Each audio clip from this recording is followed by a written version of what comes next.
Thank you all, and welcome to another episode of I'll Read That, the show where your stories get heard. We are on a journey now, reading Toby, my first novel, which is going to be rewritten eventually. We are in chapter 10. So thank you so much for this journey with me so far, and I hope you've enjoyed it. Chapter 10, The Unexpected Guardian. Winter's grip on the town was beginning to loosen, and with the first signs of spring emerging, the world outside seemed to awaken from its snowy slumber. For Lily and Toby, the changing season signaled not just a shift in weather, but an opportunity to embrace new experiences. Their routines, while comforting, had become somewhat predictable, and Lily felt it was time to introduce a new adventure to their lives. One crisp morning, with the sun barely peeking over the horizon and the frost still clinging to the grass, Lily decided to take Toby on a different kind of outing. She had recently learned about a local community center that had launched a pet therapy program. The program was designed to bring comfort and companionship to residents of a nearby assisted living facility, and Lily thought it would be a wonderful opportunity for Toby to share his warmth and affection with others.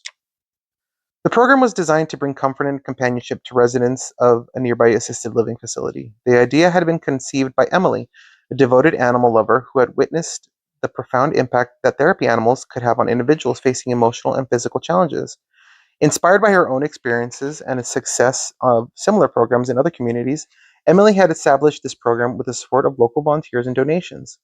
The goal of the pet therapy program was to create a regular opportunity for residents to interact with trained therapy animals. Emily envisioned a space where dogs and their handlers could visit, offering warmth and joy to individuals who had often experienced loneliness and isolation. The program aimed to foster emotional connections and provide a sense of comfort through these interactions. When Lily first heard about the program, she was immediately intrigued. She saw it as an excellent opportunity for Toby to use his gentle nature to make a positive difference in the lives of others. The program launch had been met with enthusiasm from both the community and the assisted living facility. Residents eagerly anticipated the visit from therapy animals, finding solace and happiness in the companionship of these furry visitors. As Lily and Toby arrived at the community center, the scene was bustling with activity. The large, welcoming space was filled with the sound of excited dogs and their owners. The walls were adorned with colorful decorations, and the atmosphere was one of cheerful anticipation. Emily, the program coordinator, greeted them with a friendly smile and a clipboard in hand. "Welcome, Lily and Toby," Emily said warmly. "Today's visit will be a bit special. We're going to bring some joy to the residents of the assisted living facility. They've been looking forward to meeting our furry friends." Toby, with his tail wagging eagerly, seemed to sense the excitement in the air. Lily had prepared him with a new harness and leash, both in vibrant colors that seemed to match his enthusiasm. She hoped that this experience would be as fulfilling for Toby as it was for the residents. Emily led them to a staging area where several other volunteers and their dogs were gathered. The room was filled with a mix of energy and calm. As everyone prepared for the visit, Lily noticed Toby eyeing the other dogs with interest, his natural curiosity piqued by the diversity of breeds and personalities. Emily explained the plan for the day. "We'll be visiting the residents in small groups. Each dog will have a chance to interact with the residents, and we'll make sure to rotate through different rooms so everyone gets a turn." As the group made their way to the assisted living facility, Lily felt a mix of excitement and nervousness. This was a new experience for Toby, and she hoped he would adapt well to the unfamiliar environment. Toby, on the other hand, seemed focused and attentive, his ears perked up as they approached the building. The facility was warm and inviting, with a cozy atmosphere that contrasted sharply with the cold winter outside. The residents were gathered in a common room, eagerly awaiting the arrival of their canine visitors. The sight of the dogs entering the room was met with smiles and joyful exclamations. Toby was introduced to Mrs. Jenkins, an elderly woman with silver hair and a gentle demeanor. As Toby approached her, Mrs. Jenkins' eyes lit up with recognition and warmth. She reached out a trembling hand to pet him, and Toby responded with a soft nuzzle. The connection was immediate and profound, and Miss Jenkins' smile broadened as she stroked Toby's fur. "You're such a sweet boy," Mrs. Jenkins said softly, her voice filled with emotion. "I had a dog named Scooter when I was young. He looked just like you." Toby seemed to understand the significance of the moment. He nestled closer to Mrs. Jenkins, offering her a comforting presence. Lily watched Lily watched with a full heart, touched by the way Toby's gentle nature brought solace to the residents. As they continued their rounds, Toby's interactions were characterized by a natural sensitivity and empathy. He approached each resident with a calm demeanor, sensing their individual needs and responding with gentle affection. Toby's ability to provide comfort was evident in the way he intuitively chose who needed a bit of extra care or companionship. One resident, Mr. Thompson, sat quietly in a corner, his face etched with a look of sadness. Toby, noticing the man's solitary state, approached him slowly. He offered a soft, reassuring nudge and lay his head on Mr. Thompson's lap. The simple gesture seemed to lift Mr. Thompson's spirit, and a small smile appeared on his face. In a quiet corner of the assisted living facility, Mr. Thompson sat alone, his gaze fixed on the floor. His once lively eyes, now dulled by time and sorrow, seemed to reflect a lifetime of struggle and heartache. His story is one of profound sadness and unfulfilled dreams, a narrative marked by loss and isolation. Years ago, Mr. Thompson had been a vibrant man, full of life and ambition. He had enjoyed a successful career as a small business owner and was well respected in his community. His life was complete with his beloved wife, Margaret, who had been his rock and confidant for over 5 decades. They had built a warm and loving home together, and their shared dreams and plans for the future seemed endless. However, everything changed when Margaret was diagnosed with terminal cancer. The disease progressed rapidly, and despite the best efforts of doctors and caregivers, Margaret's health deteriorated quickly. The burden of her illness fell heavily on Mr. Thompson's shoulders. He dedicated himself to her care, his days consumed by hospital visits and managing her medication. Their once joyous home was now a place of constant worry and distress. Margaret's passing left Mr. Thompson shattered. The love of his life was gone, and he struggled to find a sense of purpose without her. As he tried to navigate life alone, the weight of his grief and loneliness became overwhelming. His health began to decline, and he suffered a serious stroke, which left him physically weakened and unable to care for himself. The once independent and strong man now found himself dependent on others for even the most basic needs. To make matters worse, Mr. Thompson's children, who had once been a close-knit family, had drifted apart over the years. Their own lives and responsibilities took precedence, and they were unwilling or unable to provide the care that their father needed. Mr. Thompson was left to confront the harsh reality of his situation. He had no choice but to move into an assisted living facility, a place that felt like a stark reminder of his isolation. In the facility, Mr. Thompson was surrounded by fellow residents, but the sense of community he had once cherished was elusive. The days blurred together in a monotonous routine, and the loneliness he felt was palpable. He missed the warmth of his wife's presence, the laughter of his children, and the companionship that once defined his life. When Lily and Toby arrived at the facility, they began participating in the pet therapy program. Mr. Thompson was initially hesitant, his sadness casting a shadow over any attempts at engagement. Yet Toby's gentle and intuitive nature seemed to break through the barriers of his grief. When Toby approached him, offering a soft nudge and laying his head on Mr. Thompson's lap, it was as though a small flicker of hope was reignited. A simple gesture of affection from Toby brought a tear to Mr. Thompson's eye, and for the first time in a long while, he felt a genuine connection. The warmth of Toby's presence provided a brief respite from his sorrow, reminding him of the comfort and joy that companionship could bring. As Mr. Thompson petted Toby, the weight of his loneliness seemed to lift, if only for a moment.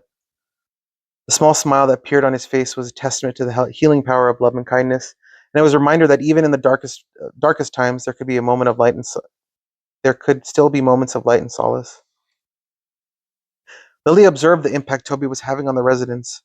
His presence was not just a source of joy, but a balm for their loneliness and emotional needs. Each interaction highlighted Toby's relatable ability to connect with people on a deep emotional level. After their visit, Lily and Toby returned to the community center. Emily met them with beaming smile, clearly pleased with how the day unfolded. "You and Toby did a fantastic job today," Emily said. "The residents loved him, and he truly made a difference. We'd be thrilled to have you both back for future visits." Lily looked at Toby, who was now laying contentedly in the community center's lounge. His energy seemed renewed, and he appeared to bask in the afterglow of a successful day. "We'd love to come back," Lily said, her voice filled with genuine enthusiasm. Toby has shown such a gift for this kind of work." As they left the community center, Lily and Toby walked through the park, which was gradually emerging from its winter dormancy. The snow had begun to recede, revealing patches of green grass and the first signs of spring flowers pushing through the soil. The transformation of the landscape mirrored the renewal that Toby had experienced. They decided to visit the nearby cafe that welcomed dogs, allowing Toby to enjoy a special treat, a small cup of whipped cream. The cafe was a cozy retreat with warm, inviting decor. Toby's eyes sparkled with excitement as Lily handed him his treat, and he savored every bite with evident delight. While they enjoyed their treat, Lily reflected on the day's events. The pet therapy program had offered a new direction for Toby, one that allowed him to use his natural gifts to bring comfort and joy to others. It had also provided Lily with a deeper appreciation of Toby's ability and their impact on the community. As they made their way home, the evening sky was painted with hues of orange and pink, signaling the end of a fulfilling day. Toby, now relaxed and content, curled up in his favorite spot by the fireplace. The warmth of the fire and the comfort of home contrasted with the early excite- earlier excitement created a sense of peace and contentment. Lily prepared a special dinner for Toby, adding a little extra to celebrate his successful day. As Toby ate his meal with enthusiasm, Lily felt a profound sense of gratitude and pride. The day had not only highlighted Toby's unique abilities, but had also strengthened their bond and deepened their connection. As Toby drifted off to sleep, his breathing steady and calm, Lily sat beside him, reflecting on the journey they had undertaken. The pet therapy program had opened up new possibilities and reaffirmed the special role Toby played in her life and the lives of others. The unexpected guardian had found a new purpose, and Lily was excited to explore the many ways they could continue to make a positive impact together. Later that evening, Lily's mother joined her in the living room, settling into a comfortable chair. The warmth from the fireplace cast a cozy glow over the room, and Lily took the opportunity to share her thoughts about the day. Mom, I have to tell you about Mr. Thompson, Lily began, her voice tinged with a mix of excitement and concern. He's one of the residents at the facility, and he was sitting all alone today when Toby went up to him and put his head on Mr. Thompson's lap. I could see a real change in his demeanor. It was like Toby's simple gesture really brightened his day. Her mother, who had been sipping her tea, looked up with interest. Really? That sounds like such a touching moment. Did you get a chance to talk to him? Lily nodded. Yes, a little. He seems so lonely and withdrawn. It made me wonder about his life. He mentioned that he's been living there for a while, and it seems like he doesn't get many visitors. I was thinking about how much more we could do for him. Her mother's eyes grew thoughtfully. You know, Lily, that name sounds familiar. Was his full name John Thompson? Lily's eyes widened with curiosity. Yes, that's right. Do you know him? Her mother's face brightened with recognition. Yes, I remember him now. When I was a little girl, John Thompson owned a small store in town. It was a charming little place. He was always so kind and had this way of making everyone feel welcome. I remember going there with my parents for various things. He was like a fixture in our lives.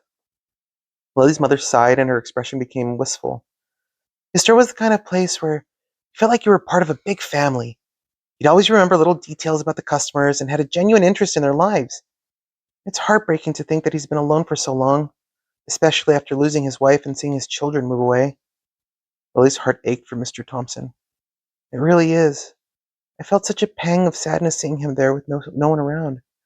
I was thinking that maybe we could start visiting him more often, bringing Toby along. I think having some regular company might really lift his spirits. Her mother nodded, her eyes filled with empathy. I think that's a wonderful idea. John was always so generous with his kindness. He deserves to have some of that kindness returned to him. I'm sure he'd appreciate the visit of the companionship. And the companionship. It might bring him some joy and make him feel more connected. Lily smiled, feeling a sense of determination. I'm glad you think so. I was hoping to arrange some regular visits and perhaps bring him small things that he might enjoy. Maybe we could even bring some of his old favorite treats from the store if we can find out what they were. Her mother's eyes sparkled with approval. That sounds like a lovely idea. It's amazing how little gestures can make such a big difference in someone's life. I'm sure John would be touched by the effort you're making. Lily's mother reached out and gently squeezed Lily's hand. I'm proud of you, Lily. You and Toby are doing something truly special. It's not just about visiting, it's about bringing warmth and connection to someone who really needs it. It's a beautiful way to honor the kindness John showed with so many others. Lily felt a surge of purpose and hope. Thank you, Mom. I'm really looking forward to starting this new chapter and making a positive impact. It feels good to know that Toby and I can bring some light into Mr. Thompson's life. Her mother smiled warmly. I'm sure you will. It's the little things that often mean the most. And who knows? It might be a healing experience for both you and John. With a renewed sense of commitment, Lily felt ready to embark on this new journey, eager to make a difference and share the joy that Toby had already brought into so many lives. The road ahead was filled with promise and potential. With each new experience, Lily and Toby were not only discovering the depths of their bond, but also embracing the opportunity to spread joy and comfort. The future was bright, and Lily was eager to see where their journey would lead them next. Together, they had found a new direction that enriched their lives and brought hope and happiness to those they encountered. And that is the end of chapter 10. Thank you all again so much for going on this journey with me. It's wonderful that I get to read my story out loud to those who are enjoying it. I appreciate you. It's not perfect by any means, and that's the fun of actually reading it out loud. So your critiques, your comments are really important and wonderful to hear, and they will be rewritten. The book will be rewritten. But in the meantime, if you have a story to tell and you want someone to read it, I want to be that person. Send those unpublished or self-published works to the email address in the description below. Poems, short stories, novels. You might be the next featured author in an episode of I'll Read That. We're building a community where writers help writers, readers help other readers, and we get an opportunity to expose our art to a new broadening audience. And everybody's story should have an opportunity of being heard. Don't forget, like, comment, and subscribe. Doesn't cost you anything. And drop those thoughts in the comments below, because that feedback could help another writer who's stuck, or me as a writer. So as always, keep writing, and I'll read that. I'll read that, a story to be told, unpublished.